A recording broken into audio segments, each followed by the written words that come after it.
va donner la parole à Madame Aurore Lavenka, qui est formatrice de l'équipe de français à un lycée de Créteil, Université Paris-Est, depuis 2012. Elle est maîtresse formatrice premier degré sur les questions de maîtrise de la langue et responsable du centre départemental lecture-écriture de l'inspection académique des Seine-et-Marne depuis 2006. Elle prépare une thèse à l'Université de Paris 8 intitulée La lecture sur support numérique dans des milieux scolaires contrastés, qu'elle rédige sous la direction de Jacques Reynaud et Caroline Viriot-Guedel.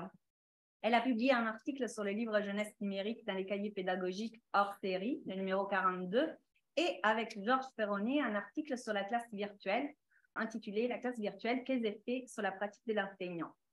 Aujourd'hui, elle nous présente une communication qui essaye de définir la littérature de jeunesse au format numérique.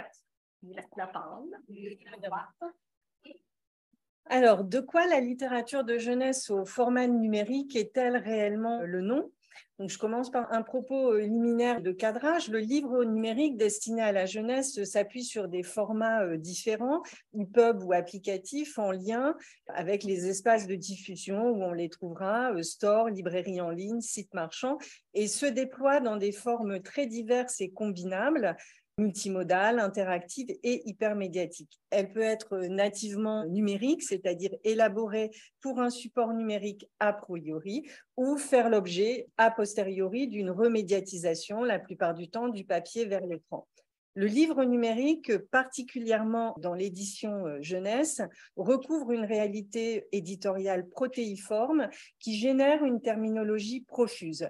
Livre enrichi, e-book, appli-livre, livre multimédia, livre interactif, récit immersif, c'est difficile de dresser une liste exhaustive. L'étude de l'hétérogénéité de cette taxonomie ne constitue pas le sujet de la communication. Le sujet traité est celui de la question du champ auquel ces nouveaux livres peuvent se rattacher. Relèvent-ils au premier chef du champ de la littérature numérique ou bien sont-ils un avatar de la littérature de jeunesse? Un ouvrage très récent, Comprendre la littérature de jeunesse, qui est issu du MOOC Il était une fois la littérature de jeunesse. Dans cet ouvrage, les auteurs font le choix d'utiliser le terme littérature de jeunesse au format numérique. Cette expression ne désigne pas un champ, mais plutôt un ensemble de produits numériques liés à l'univers du livre jeunesse. Les auteurs en établissent d'ailleurs une liste, cette fois-ci, qui est exhaustive. On peut considérer que l'emploi du terme littérature de jeunesse au format numérique est certainement une précaution de langage.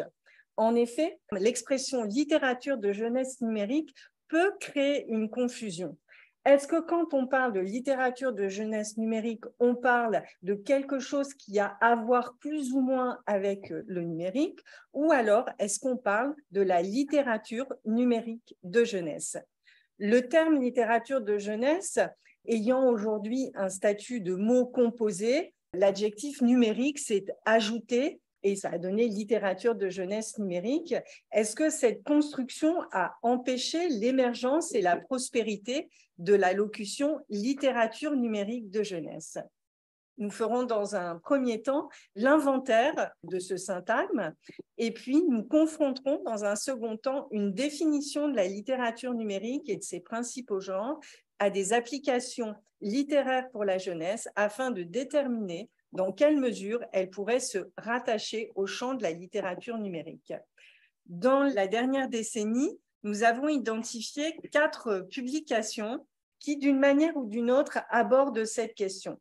Tout d'abord, c'est Uriel Gobet-Mevlek qui, dans un article intitulé « Griffonner, gribouiller, déchirer l'album numérique », parle d'une littérature numérique émergente. Elle évoque aussi une littérature numérique interactive pour enfants. Dans son article, elle se pose la question de savoir si ces albums numériques sont encore des albums. Et pour cela, elle cherche un élément différenciateur.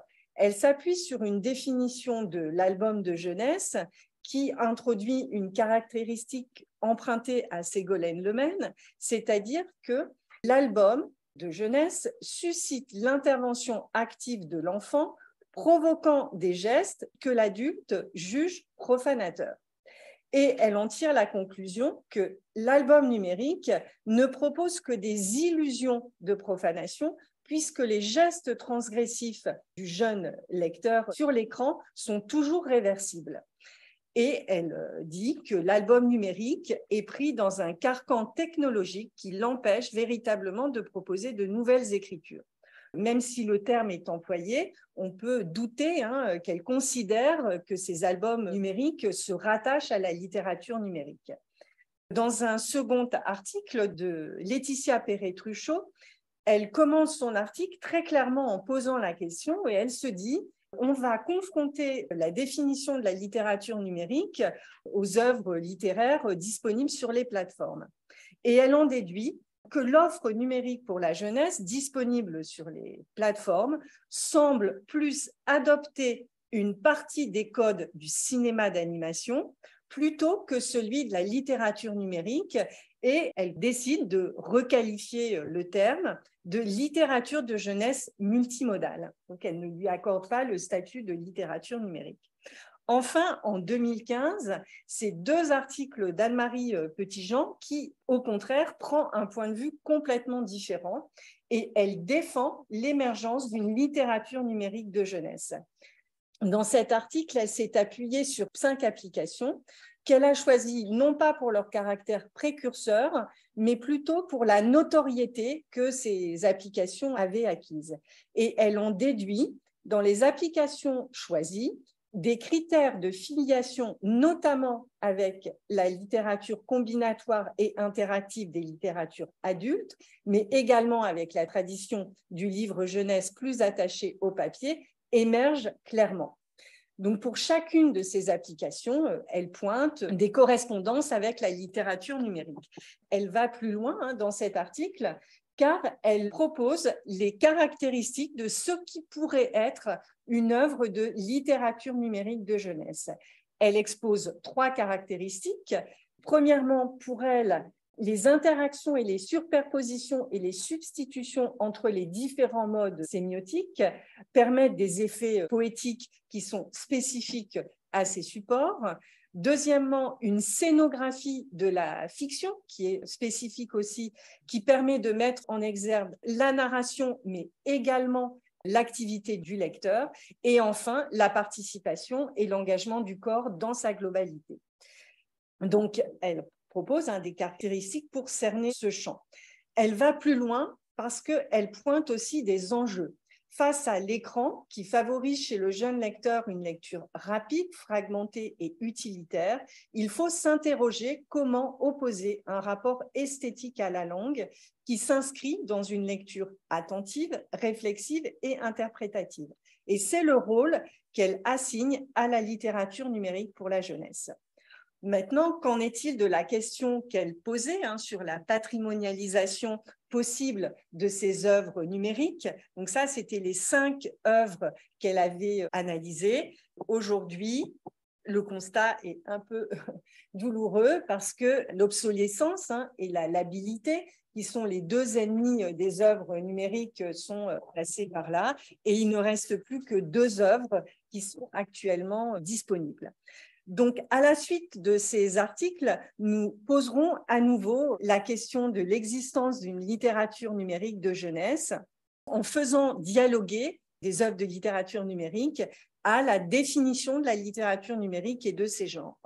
La littérature numérique est confidentielle et expérimentale, mais elle relève néanmoins d'un champ constitué et structuré. Les contours de la définition de la littérature numérique sont toujours en discussion au sein d'une communauté où recherche et pratique artistique se côtoient. Il existe néanmoins un certain nombre de points de consensus, on va dire, que je vais rappeler. Le premier point de consensus, c'est que la littérature numérique n'est pas de la littérature numérisée. Cette définition permet d'exclure du champ les livres homothétiques qui constituent une part non négligeable des publications narratives et fictionnelles, comme l'a montré Eleonora Acera.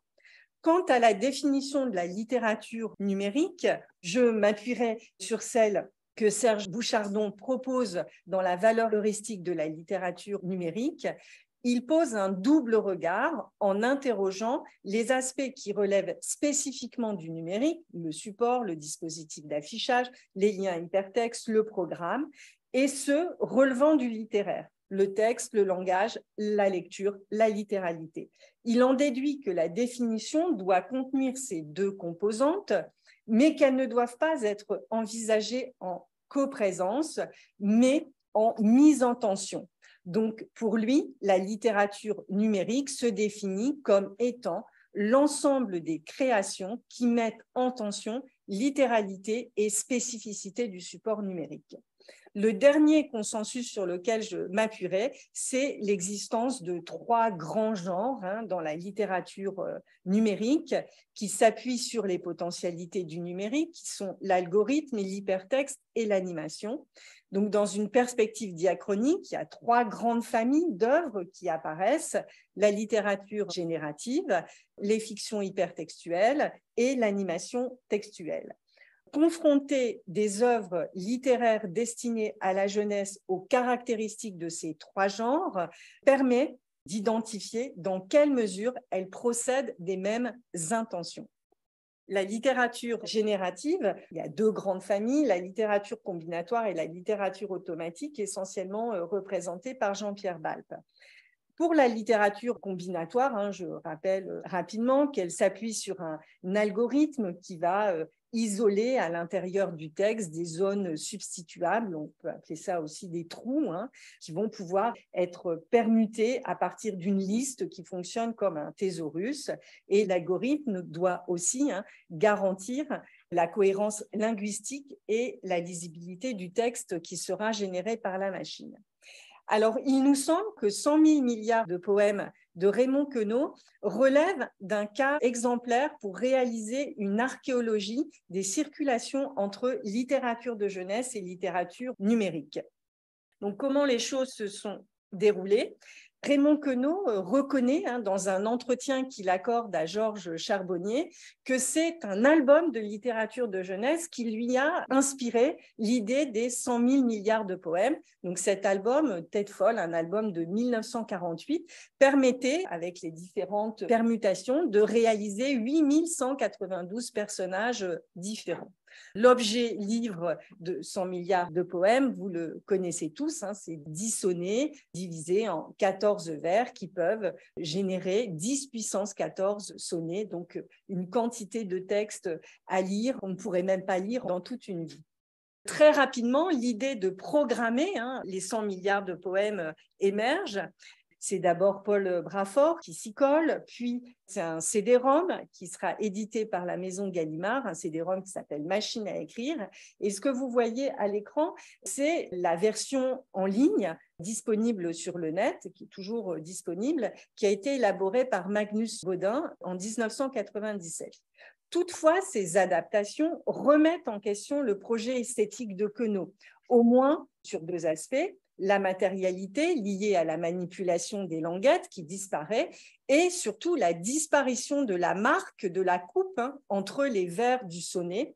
Le poème généré perd ainsi sa dimension procédurale pour devenir un état, quelque chose qu'on peut imprimer, ce qui peut questionner. En 1993 est édité chez Casterman Ma petite fabrique à histoire de Bruno Gibert, qui est considéré comme une adaptation pour la jeunesse des 100 000 milliards de poèmes de Queneau. On est sur un dispositif un peu plus simple. Donc, c'est une phrase qui est composée d'un complément circonstanciel de lieu, un sujet, un verbe et un complément. Et le livre permet de générer 194 481 phrases différentes. On comprend que lorsque les premiers éditeurs pure player émergent en 2010, donc les éditions Itoile, se disent qu'effectivement, ça fait partie des œuvres qu'on a envie d'adapter en numérique. Donc, cette adaptation résout en fait les limites pointées dans la version de Magnus Bodin et la dépasse. En effet, dans cette adaptation, la coupe entre les différents fragments est conservée. De plus, le dispositif devient multimodal, puisque par un tap, on émet un son qui est signifiant par rapport au contenu. En cliquant, on voit les manipulations se faire et elle est interactive dans le sens où le jeune lecteur peut faire apparaître une bande blanche et lui-même introduire dans l'algorithme une proposition. Donc, le cas qui vient d'être exposé témoigne des circulations fécondes entre littérature générative et littérature de jeunesse. Dans le courant de la littérature automatique, Jean-Pierre Balpe, lui, a un projet qui est beaucoup plus ambitieux, puisqu'il travaille un programme capable de simuler la langue naturelle. Ça doit être à l'heure de ChatGPT, c'est vrai que c'est un projet qui peut tous nous interroger. Donc ici, je vous propose une autre application. Il était des fois qui s'apparente à un générateur de contes, en l'occurrence.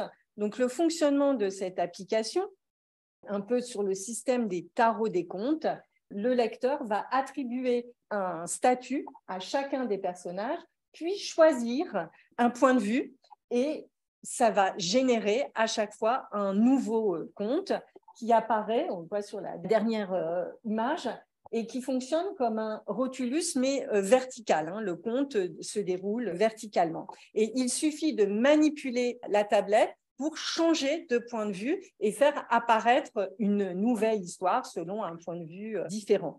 Donc, on voit bien que lire tous ces textes générés par l'algorithme est quasiment impossible. En ce qui concerne la fiction hypertextuelle, la dynamique est un peu différente.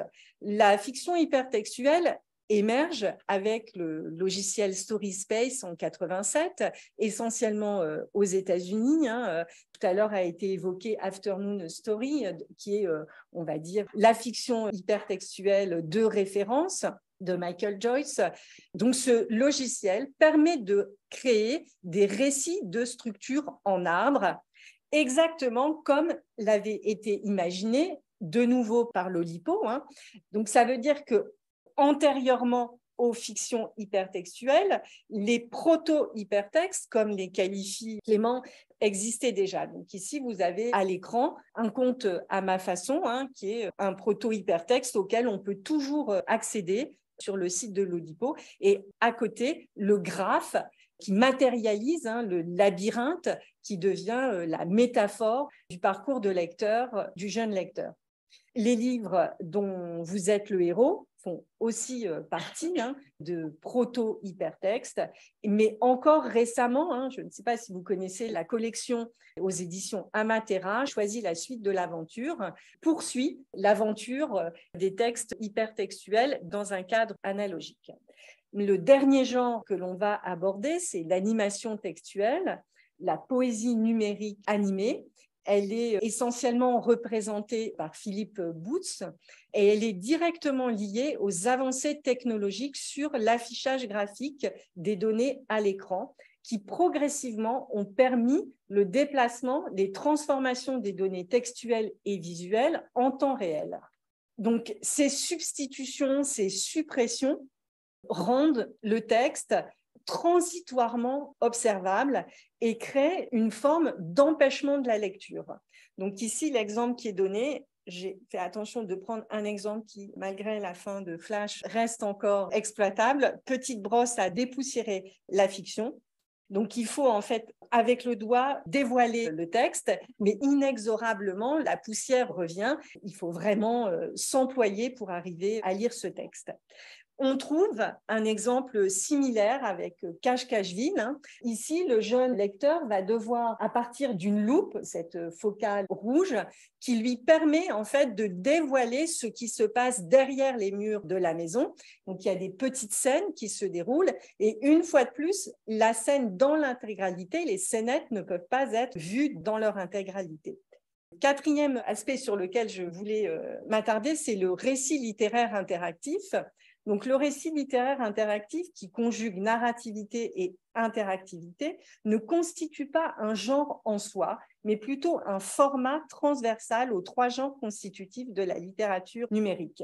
Et pour cela, je me propose de m'appuyer sur une application, une jolie ferme qui a été imaginée par Laetitia Bourget et illustrée par Alice Gravier et qui peut être considérée comme la première application littéraire destinée à la jeunesse, étant donné qu'elle est disponible sur le store francophone dès 2011, donc très peu après la sortie des premiers iPads.